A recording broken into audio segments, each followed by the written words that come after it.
Welcome to Golf and the Good Life, your guide to golf travel across the pond. I'm DJ Jones, joined as always by my good friend and colleague Connor Evers. Connor, we have officially wrapped the 2023 golf travel season. Our last group for the year actually returned a day or two ago. And, we would be remiss to not start things off today with a tip of the cap to everyone who traveled with H&B this year. It was another unforgettable golf travel season, to say the least. Definitely was, DJ, and can't thank everyone enough for their time. Group started in April, and we are officially done for the season. So crazy how fast it went, but they always usually do each year, which is great. But I'm looking forward to next year in 2024 and all the good things that will happen at that time. But right now we're gonna have a little R and recharge, and we'll be ready for the next year for 2024 for sure. There's really no rest for the weary when it comes to this because, as Jay-Z says, it's on to the next one. But when it comes to planning, in many ways, it's really on to the next one because things are already in full swing for 2025.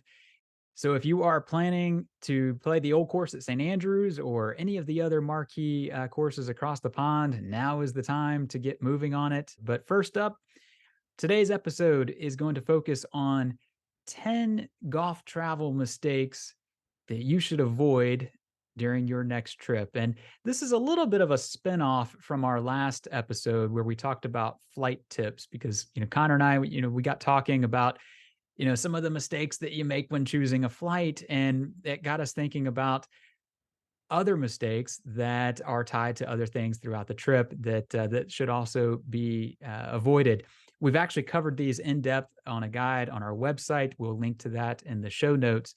But we're going to run through 10 of these today. Connor, why don't you lead us off with the first one? Absolutely, DJ. First one is planning last minute. And that can be very much of a relative term compared to where you are going and where you're playing across the pond. So for the marquee courses, we've talked about the Old Course, Muirfield, Royal County Down, Royal Portrush. Sometimes a year is not enough in advance of when you're planning on going. Again, a lot of these courses, when they open up for bookings for the following year, they sometimes sell out immediately or within a few days or weeks. So, again, last minute is a very relative term compared to those other locations. If you're not looking to go to some of those locations that have the marquee courses where you have to book these things, sometimes 15, 16, 17 months out, depending on, when you're going the following year. There's other places if you are more of a last minute traveler. So in the Highlands with Royal Dornoch, Aberdeen with Cruden Bay, the west coast of Scotland has a plethora of courses. If you are looking to go there in 2024, a lot of those locations still have availability. The one kind of asterisk there is Royal Troon with the Open next year in 2024, as a lot of their tee times are sold out. Other areas that still have good availability is England's Gulf Coast, as well as the London suburban area, which is great. And in other areas as well in Ireland would be the Dublin metropolitan area, as well as Northwest Ireland we've hit on past before. So again, last minute planning, it is a relative term compared to where you're going, but all is not lost compared to where you're going across the pond. Yeah, it's remarkable when, say, you're speaking with one of our members who's traveled with us, maybe years ago, let's say prior to COVID, and now they're ready to get back to it. And they, roll up to us and say February, ready to plan their trip. And the surprise of, oh my gosh, like, what do you mean? All of the courses I want to play are essentially booked. But that's just what has happened over the last 2 or 3 years. That window for booking has moved so much earlier. So don't leave it to the last minute. Keep yourself clear of that disappointment. But top of my list is to avoid appointing everyone captain. What we mean by that is, the old phrase, too many cooks in the kitchen. Well, it absolutely applies here. And it's certainly understandable to try and arrive at some consensus among the group. But oftentimes, consensus can be, an evil when it comes to trying to get a trip off the ground. If you try to please everyone, chances are you're going to end up pleasing no one. And so the most important thing you can do is nominate one person as your what we call captain. That person is essentially in charge of handling the logistics and the reservations and then making sure everyone is on the same page. And that will help eliminate some of the back and forth that happens trying to please everyone. The ideal candidate is, someone who is a detailed, natural leader, but most importantly, is not afraid to set their friends straight when needed and just say, "Hey, look, this is what we're doing. We don't like it. Well, someone else will go on the trip in some cases." But if you nominate that one person, you'll help eliminate so many of the communication things that happen when it comes to the planning process. Yeah, communication is key in this, and having that main point person is great. And you need that person just to, again, keep everything organized and clean and clear, so everyone can have a great trip. And that next point would be just playing too much golf. We have talked about it before. And if you are thinking of playing golf every single day, or say 36 holes every day, we have those requests all the time. Look at yourself in the mirror and say, when's the last time I have walked 18 holes, not just every day or even 36 holes every day? It is hard, and doesn't matter your age. I'll be honest with you, it is very hard. It is hard on the body, and the biggest difference I like to also say is the turf across the pond. I mean, a lot of these courses are links courses, and the ground is tough. It is hard. It's coarse, so it's not as comfortable of a walk compared to a lot of the courses we have here stateside. So stop and smell the roses. We've talked about it before.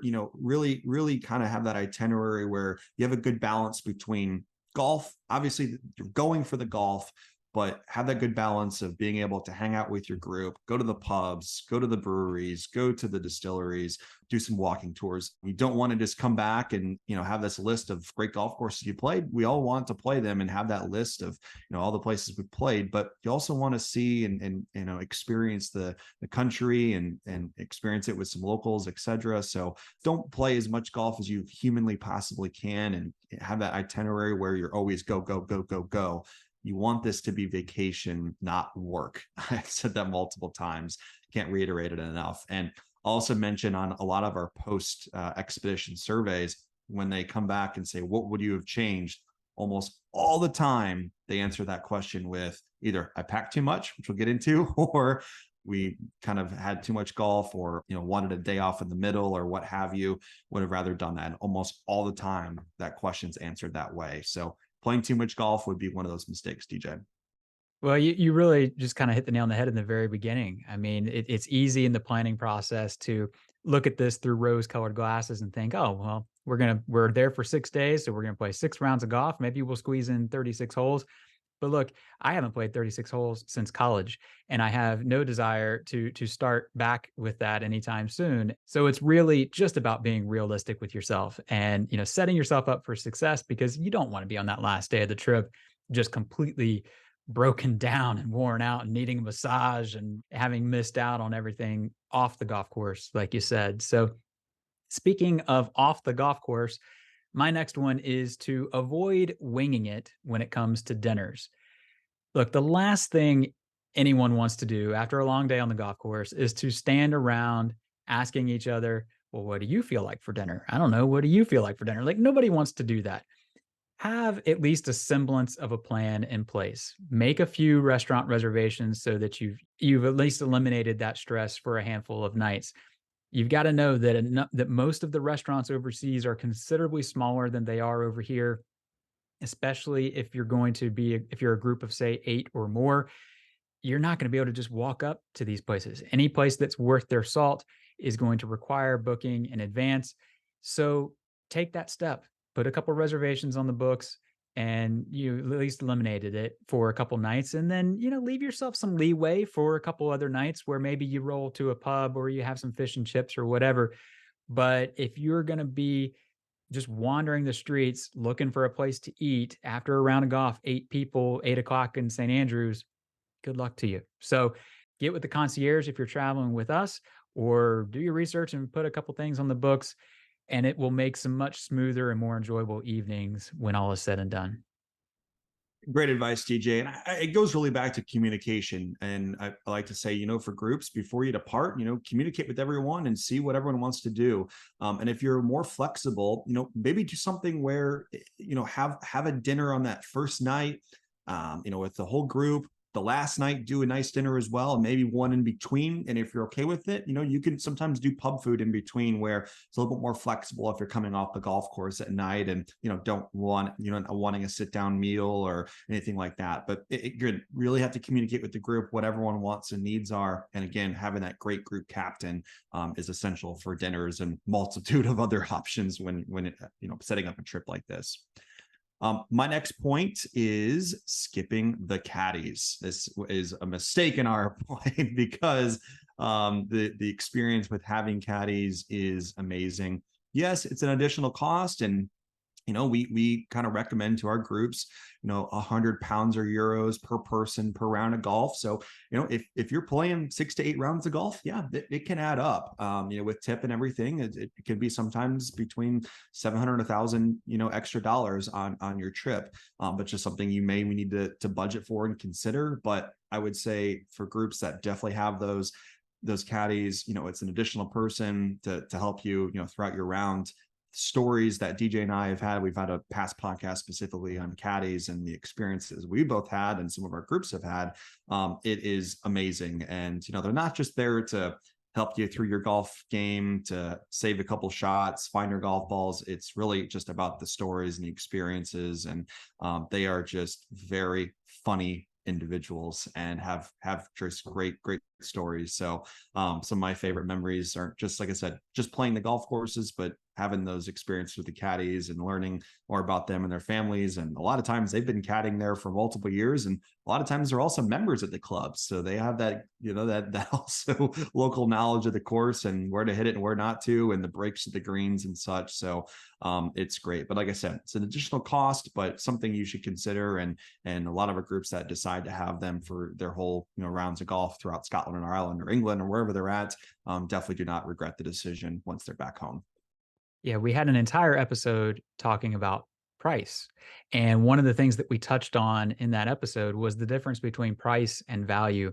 And yes, there is the cost involved, but the value that these experiences with the caddies brings to your experience is worth every penny and then some. And when you come back or years down the line, you are not going to remember what you paid the caddy for his or her time. You're going to 1000% remember the story of the caddy telling you to go take your putter to the local shop and get a new grip because you can't putt.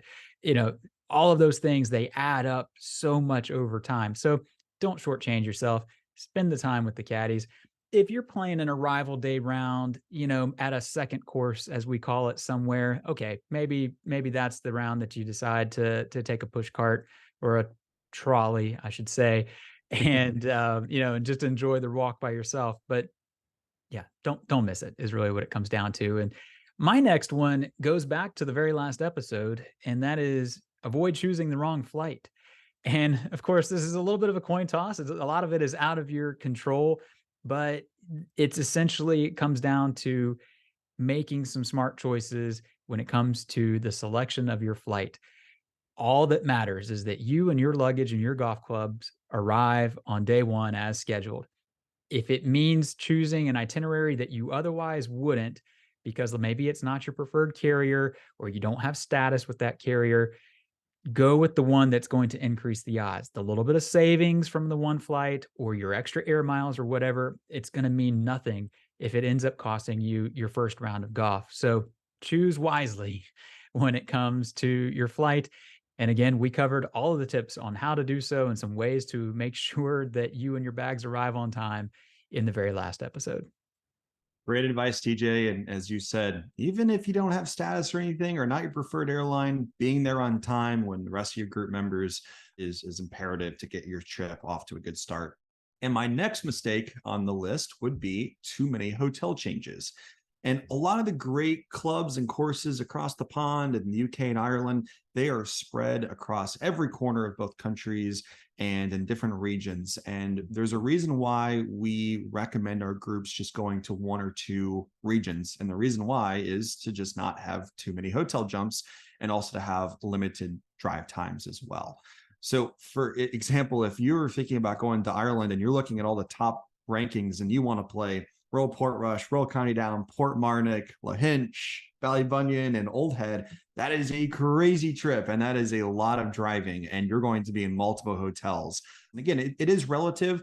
We have a whole podcast breakdown of Southwest Ireland. And a lot of times you have to change, 2 and 3 times for that area.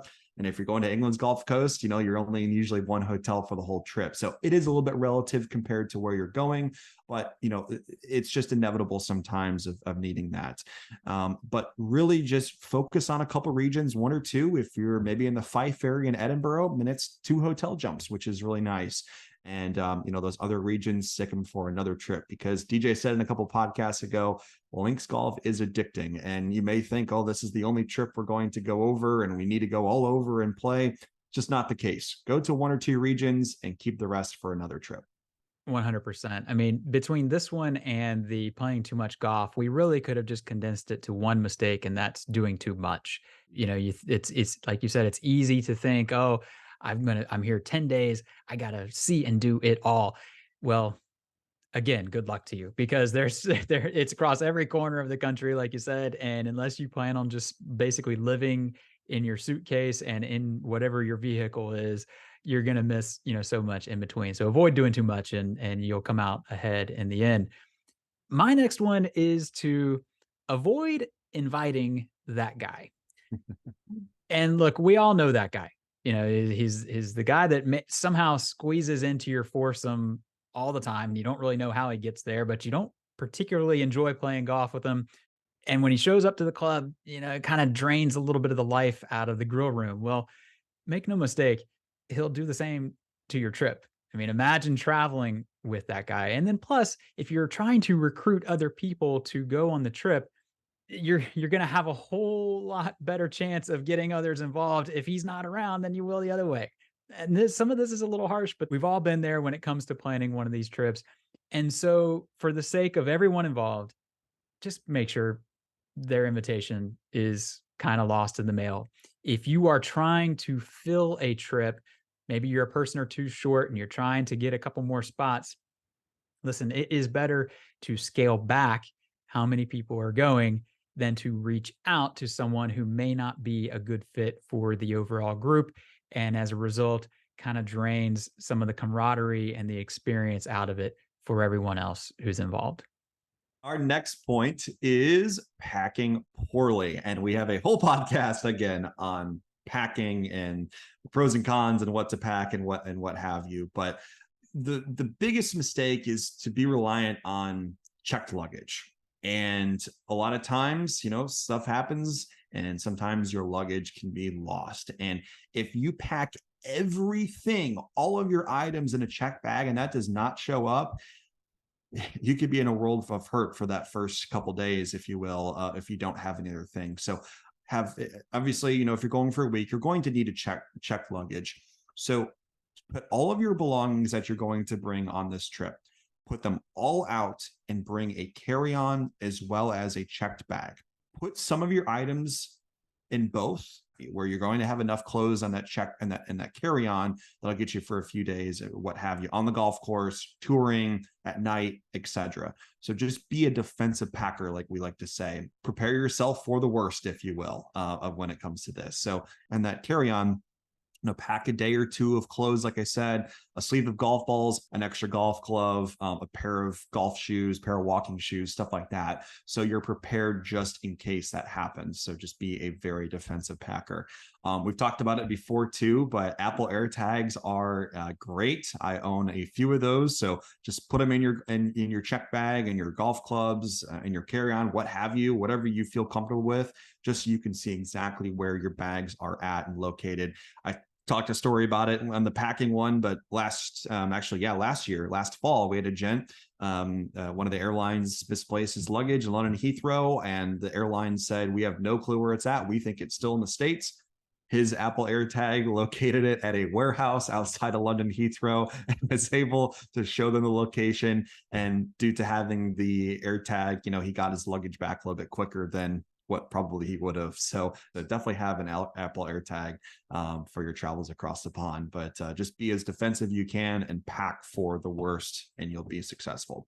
Yeah, just be prepared. That's really what it comes down to. By having some of your golf stuff in the bag, you're at least, somewhat prepared if you've got to go play with some rentals. The pair of shoes that you're wearing, if they're comfortable in tennis shoes or whatever, they can be worn as golf shoes if necessary. So all of that adds up to just, if the worst happens, it's not the end of the world. You'll be able to get by for at least a couple of days. So my last mistake is ignoring expert advice. And, if you have turned to a golf travel company, or maybe you've asked a well-traveled friend who's been to your destination before, or maybe you even, talk to your PGA professional, the advice that, that you're provided is only valuable if you actually put it to use. So pay special attention to whatever, advice or intel you're being given, because in the end, it could end up making all the difference with your trip. The fact is, we've been there, we've done that, we've made all the mistakes. There's really no reason for you to repeat them. So it's a great idea to reach out for that advice. And we certainly understand making the trip your own. But then once you receive that advice, put it to use, because it's in the end, it could save you a lot of stress. But Connor, I think we have checked all 10 of the mistakes to avoid. Any final thoughts to add before we wrap it up here? Yeah, no, DJ, this has been great, and I think a lot of people, I'm sure, have learned a lot and things they just have not thought of before. But there's a couple, minor things. Again, golf. Make sure you're not playing as much humanly possible. You can put it on paper; it looks pretty. Playing all these bucket list courses, but stop and smell the roses. Don't play as much golf. Have an off day in there. Enjoy the sights and scenes that where you're there. Packing, again, be a defensive packer, set up for the worst case scenario. Make sure you have a couple days worth of clothing in that carry-on that'll get you by, just in case for the worst. And as DJ kind of said there, read your materials. A lot of our groups, when they go across the pond, especially with us at Haversham and Baker, they have everything laid out in their field manuals and final marching orders. And there's a lot of wealth of knowledge within there. And just read through it. If you are a group and a group captain, make sure everyone's reading all that information, because a lot of those questions you may have are within those materials. And kind of the last thing there too, just another kind of tidbit I would say, maybe a 10A or 10B, I should say, DJ, but currency there. So, make sure when you arrive in Ireland, you guys are going to be super excited, or wherever you're going across the pond. And say if you are playing arrival day golf, and if you do have a caddy for that first course, make sure you have local currency. So, for example, if you arrive in Dublin or are playing Castle Rock on arrival day, just for an example, make sure you go to that ATM before departing Dublin and get currency, because a lot of these courses don't have ATMs. So you don't want to have that mistake where you get done with your round of golf and, oh my gosh, I don't have local currency. So again, just a 10B there is one of the mistakes that I would add in there, DJ. But those are kind of my final thoughts. That was a great episode. Yeah, that's all great stuff across the board. As I mentioned in the beginning of the episode, this is all pulled from a guide that's up on our website. We will be sure to link to that in the show notes. But otherwise, if you have any questions, DM us on social media or shoot us an email, golf@haversham.com. But thank you as always for tuning in. We will be back again soon with another episode. But until then, we wish you plenty of golf at its finest and life at its best.